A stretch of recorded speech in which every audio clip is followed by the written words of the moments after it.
শহীদ রাষ্ট্রপতি জিয়াউর রহমানের ৪৩তম শাহাদাত বার্ষিকী উপলক্ষে আজকের আলোচনায় উপস্থিত ৬৮,০০০ গ্রাম বাংলার ১৮ কোটি মানুষের মুখপাত্র বিএনপির ভারপ্রাপ্ত চেয়ারম্যান জনাব তারেক রহমান, প্রধান অতিথি সংগ্রামী মহাসচিব মির্জা ফখরুল ইসলাম আলমগীর, প্রধান আলোচক প্রফেসর ডক্টর দিলারা চৌধুরী সহ সম্মানিত আলোচক বৃন্দ, আজকের আলোচনা সভার সভাপতি অ্যাডভোকেট আব্দুল সালাম আজাদ, আগত সম্মানিত সুধীমণ্ডলী, সম্মানিত নেতৃবৃন্দ, সম্মানিত সাংবাদিক বৃন্দ, মানিকগঞ্জবাসীর পক্ষ থেকে আপনাদের শ্রদ্ধা সালাম জানাই। আসসালামু আলাইকুম।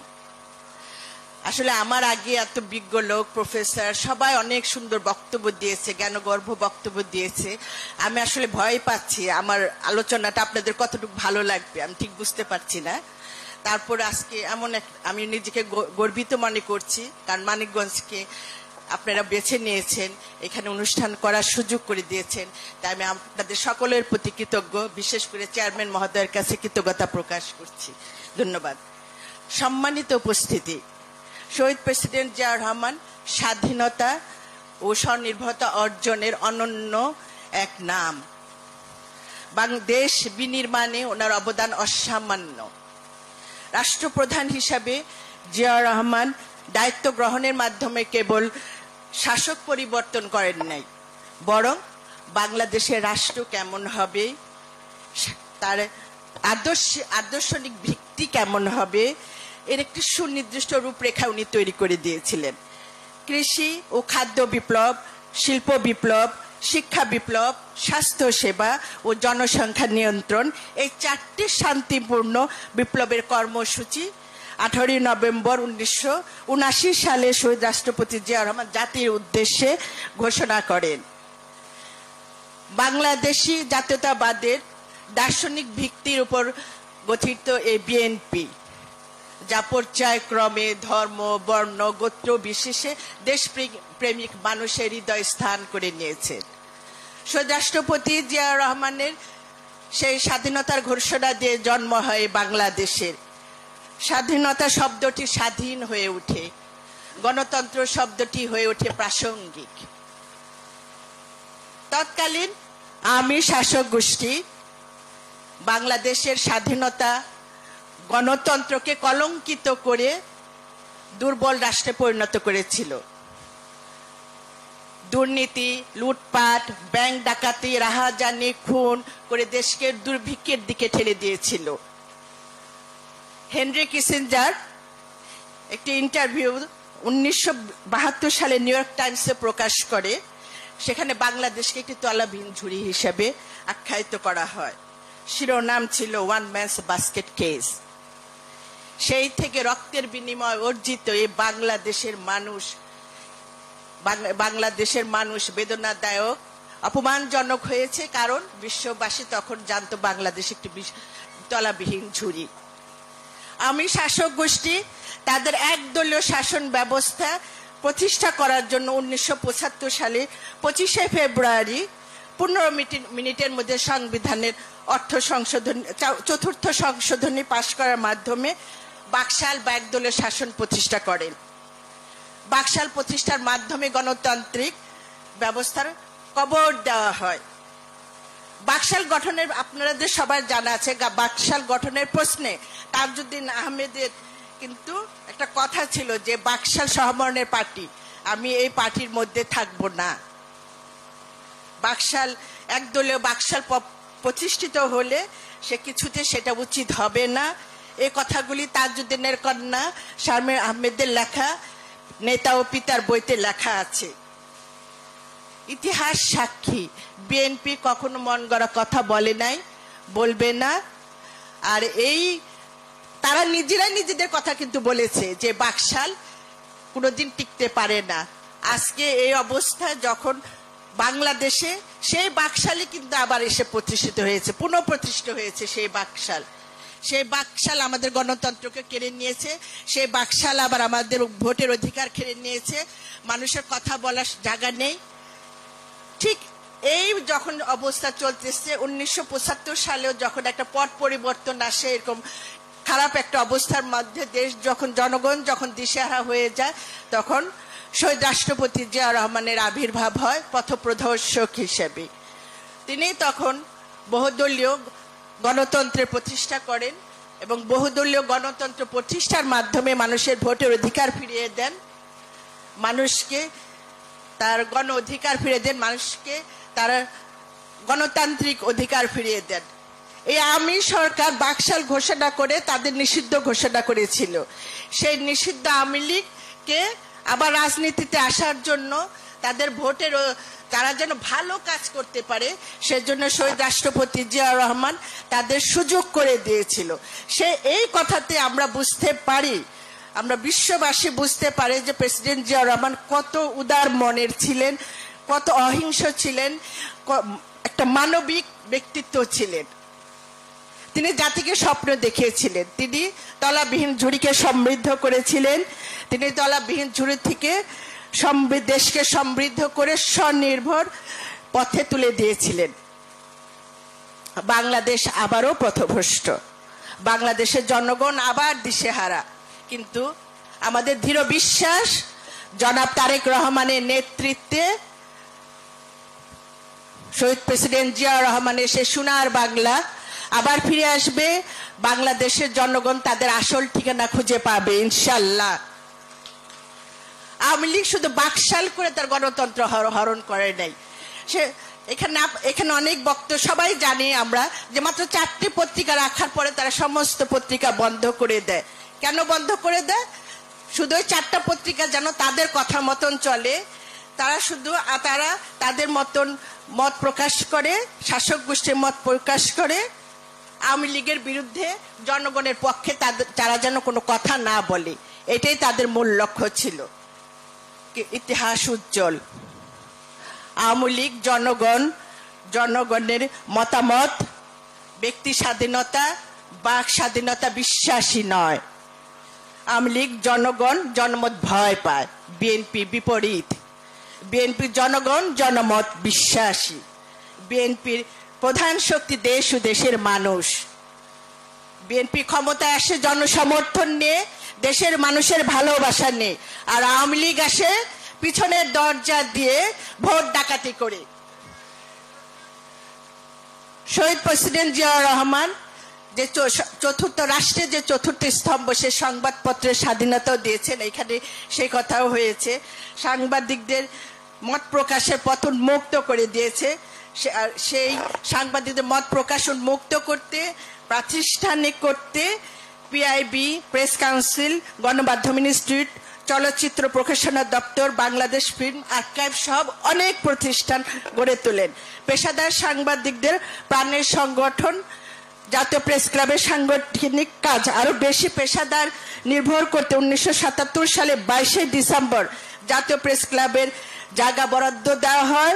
1980 সালে 17 ফেব্রুয়ারি আজকের জাতীয় প্রেস ক্লাবের ভিত্তিপ্রস্তর স্থাপন করেন এবং নতুন ভবন নির্মাণে 25 লক্ষ টাকা অনুদান দেন। এই জলজলে ইতিহাস আমাদের সবাইকে জানতে হবে, নতুন প্রজন্মকে জানতে হবে, কারণ বাংলাদেশের ইতিহাস এবং শহীদ রাষ্ট্রপতি জিয়া রহমান সমসাময়িক ও সমান্তরাল। সম্মানিত উপস্থিতি, এরপরে আসে স্বনির্ভর বাংলাদেশ। স্বনির্ভর বাংলাদেশ গড়ার মূল উপাদান হচ্ছে খাদ্য উৎপাদন বৃদ্ধি ও স্বয়ংসম্পূর্ণতা বৃদ্ধি। প্রেসিডেন্ট জিয়া রহমান খাদ্য উৎপাদন দ্বিগুণ করার জন্য বিভিন্ন কর্মসূচি গ্রহণ করেন। একই জমিতে যাতে 2বার 3বার ফসল ফলানো যায় সেটার কাজ শুরু করেন। তিনি স্বেচ্ছাশ্রম ভিত্তিতে দেশের মানুষকে আহ্বান জানান। প্রধান সামরিক আইন প্রশাসক থাকা অবস্থায় উলসি যদুনাথপুর প্রকল্পের মাধ্যমে 1976 সালে 1 নভেম্বর খাল খননের আনুষ্ঠানিক উদ্বোধন করে দেশে তিনি খাদ্য বিপ্লব শুরু করেন। জিয়া রহমান রাজনৈতিকভাবে ফারাক্কা সমাধানের চেষ্টা করেন, পাশাপাশি বাংলাদেশকে খাদ্যে স্বয়ংসম্পূর্ণ করতে নানামাত্রিক কর্মযজ্ঞ শুরু করেন। কর্মযজ্ঞের অংশ হিসাবে 1979 সাল থেকে 1981 সালের মধ্যে হাজার হাজার খাল খনন করেন, যার পরিমাণ ছিল 26,000 কিলোমিটার। এই খাল খনন সামাজিক ও অর্থনৈতিক বিপ্লব হিসাবে গণ্য করা হয়। প্রেসিডেন্ট জিয়াউর রহমান আমাদের শিখিয়েছেন কিভাবে মাটি ও মানুষের কাছে যেতে হয়, কিভাবে দেশ ও দেশের মানুষকে ভালোবাসতে হয়। আপনারা জানেন এই মানিকগঞ্জে প্রেসিডেন্ট জিয়াউর রহমান 19 বার এসেছিলেন। এই যে আজকে আমরা গর্ববোধ করি, কারণ এই যে আমরা এখানে দাঁড়িয়ে যে সেমিনার করছি, এই গ্রামটা নবগ্রাম ইউনিয়নের মধ্যে পড়েছে। এই নবগ্রাম ইউনিয়নে উনি 4 বার এসেছে, 1976 সালে, 1978, 1980 সালে, এবার আর 1976 2 বার এসেছিলেন এই মানিকগঞ্জে, এই নবগ্রামে, শুধু নবগ্রামে, এবং নবগ্রামকে নিজের গ্রাম বলে ঘোষণাও দিয়েছিলেন। তাই আমরা মানিকগঞ্জবাসী গর্বিত। আমরা এই কর্মসূচিতে মানিকগঞ্জবাসী বারবার তার প্রতি শ্রদ্ধা জানাচ্ছি যে আমরা তার কাছে অনেক কিছু শিখতে পেরেছি। এই মানিকগঞ্জের মানুষ, আমি কিছুক্ষণ আগে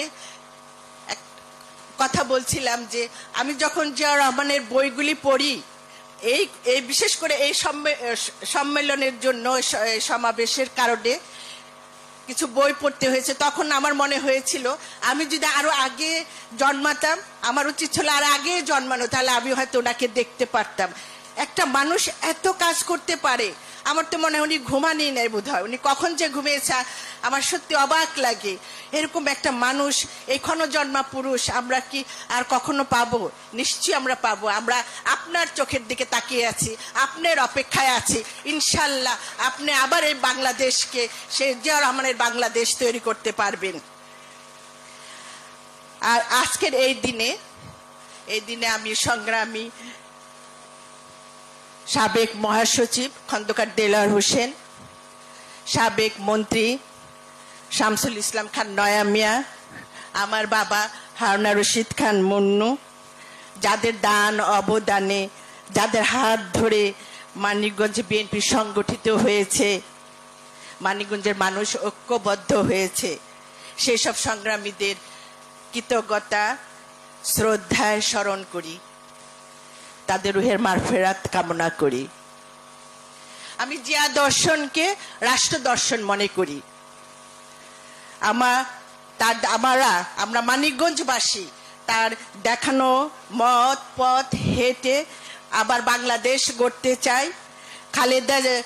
আমরা দেশনেত্রী বেগম খালেদা জিয়ার নেতৃত্বে, আমরা জনাব তারেক রহমানের নেতৃত্বে ফ্যাসিবাদ হটিয়ে গণতন্ত্র পুনঃপ্রতিষ্ঠা করতে চাই। মুক্ত গণমাধ্যম সহ বাক স্বাধীনতা প্রতিষ্ঠা করতে চাই।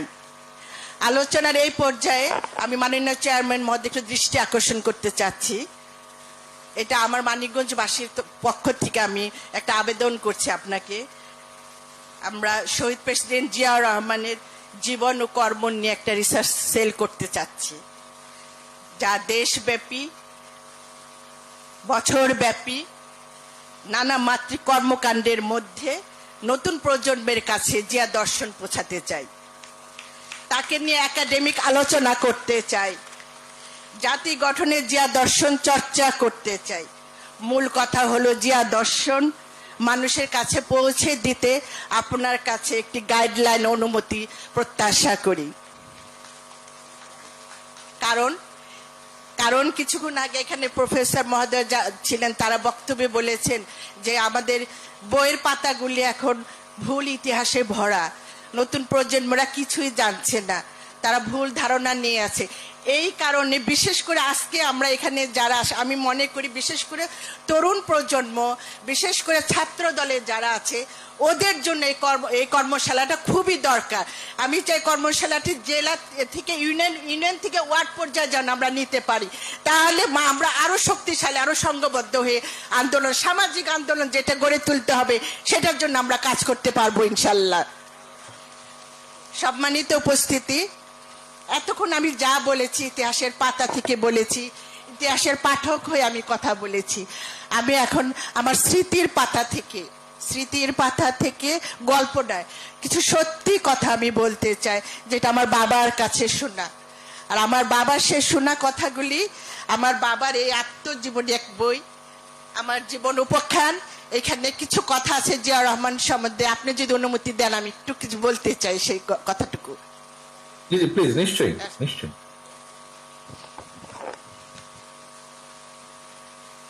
1976 সালে, শোনা যাচ্ছে? 1976 সালে মেজর জেনারেল জিয়া রহমান ক্ষমতায় এলেন। দেশে বিরাজমান নানা ধরনের রাজনৈতিক অস্থিরতার পরে আমার মনে হলো আমরা একজন সৎ, নির্ভীক এবং দেশ ও জনগণের জন্য শতভাগ নিবেদিত প্রাণ একজন রাষ্ট্রনেতা পেলাম। অত্যন্ত সরল জীবনযাপনের অধিকারী এই মানুষটি তার সততার জন্য যুগ যুগ ধরে এদেশের মানুষের হৃদয়ের মণিকোঠায় উচ্চাসনে অধিষ্ঠিত হয়ে থাকবেন। তার সম্পর্কে বলতে গেলে নানা দৃষ্টান্ত সামনে চলে আসে। তখন আমি প্রতিষ্ঠিত ব্যবসায়ী, নানা উপলক্ষে বড় বড় জায়গা থেকে আমি আমন্ত্রণ পেতাম। মাঝে মাঝে আমার বঙ্গভবনেও যাওয়া হতো। রমজান মাসে ইফতারি দাওয়াতেও যেতাম, কিন্তু ইফতারিতে তখন তেমন দামি খাবার দাবার থাকতো না, ছোলা ভুনা, মুড়ি আর পেঁয়াজও থাকতো। আরো একটা ঘটনার কথা উল্লেখ করতে হচ্ছে। জিয়া রহমান যখন প্রেসিডেন্ট ছিলেন, রাষ্ট্রীয় সফরে দেশের বাইরে যাওয়ার আগে সোনালী ব্যাংক থেকে তার বাসায় টাকা দিয়ে আসা হতো। কি ফিরে এসে তিনি উদ্বৃত্ত টাকা পুনরায় ব্যাংকে ফেরত দিতেন। কোথাও কোথাও সব টাকাই উনি ফেরত দিতেন। তার এই সততার কথা সেই ব্যাংক সংশ্লিষ্ট সব কর্মচারী ও কর্মকর্তারাও জানেন। আমিও এরকম অসংখ্য ঘটনার সাক্ষী। বিলাসিতা ধার ধারেননি জিয়া রহমান। প্রয়োজনের বাইরে কোনো টাকা পয়সা খরচ করতেন না। রাষ্ট্র কোষাগারকে আমানত মনে করতেন। নিজেকে দেশ ও জনগণের কৃতদাস ভেবে যারা সুনিপুণ দায়িত্ব পালন করে গেছেন, পৃথিবীর ইতিহাসে সেসব নাম সোনার হরফে লেখা থাকবে। তেমন সৌভাগ্যবান মানুষের মধ্যে প্রেসিডেন্ট জিয়া রহমান একজন। জিয়া রহমান সেই সময়ে বেছে বেছে খ্যাতিমান কিছু মানুষকে তার উপদেষ্টা হিসাবে নিয়োগ দিয়েছিলেন। তাদের অনেকের সঙ্গে আমার পরিচয় ও সখ্য ছিল। এগুলো ছিল প্রেসিডেন্ট জিয়ার বিচক্ষণতার দৃষ্টান্ত। প্রেসিডেন্ট ছিলেন, তার নীতিতে অটল। স্বাভাবিকভাবে তিনি নীতিবান ব্যক্তিদের প্রশ্রয় দিতেন। তিনি যাদের পৃষ্ঠপোষকতা দিয়েছেন তারা সবাই ব্যক্তির জীবন থেকে শুরু করে পেশাগত জীবনের সব ধরনের বিতর্কের ঊর্ধ্বের মানুষ ছিলেন।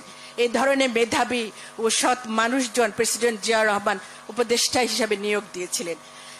জিয়া রহমান ক্ষমতা গ্রহণের পর যখন দেশের শিল্প উন্নয়ন নিয়ে ভাবছিলেন, তখন একবার সুযোগ পেয়ে আমি প্রেসিডেন্টকে বললাম, প্রাইভেট সেক্টরে 25 লাখ থেকে 10 কোটি টাকা বিনিয়োগ করার সুযোগ করে দেন।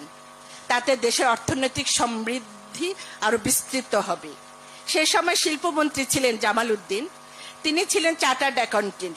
খুব যোগ্যতা সম্পন্ন ও বিচক্ষণ মানুষ ছিলেন তিনি। খুব ভালো বক্তাও ছিলেন। প্রেসিডেন্টকে প্রস্তাবটি দেওয়ার পর জামাল উদ্দিনের সঙ্গে তিনি পরামর্শ করলেন এবং 10 কোটি টাকা পর্যন্ত বিনিয়োগ করার সুযোগ করে দিলেন। এখন অবশ্য বিনিয়োগের ক্ষেত্রে কোনো সীমাবদ্ধতা নেই। আজকের প্রাইভেট সেক্টরে যে উন্নতি, তার মূলে ছিল জিয়া রহমানের উদ্দীপনা ও উদ্যোগ। এরকম অনেক কথা এই বইতে, আমার বাবার বইতে আছে।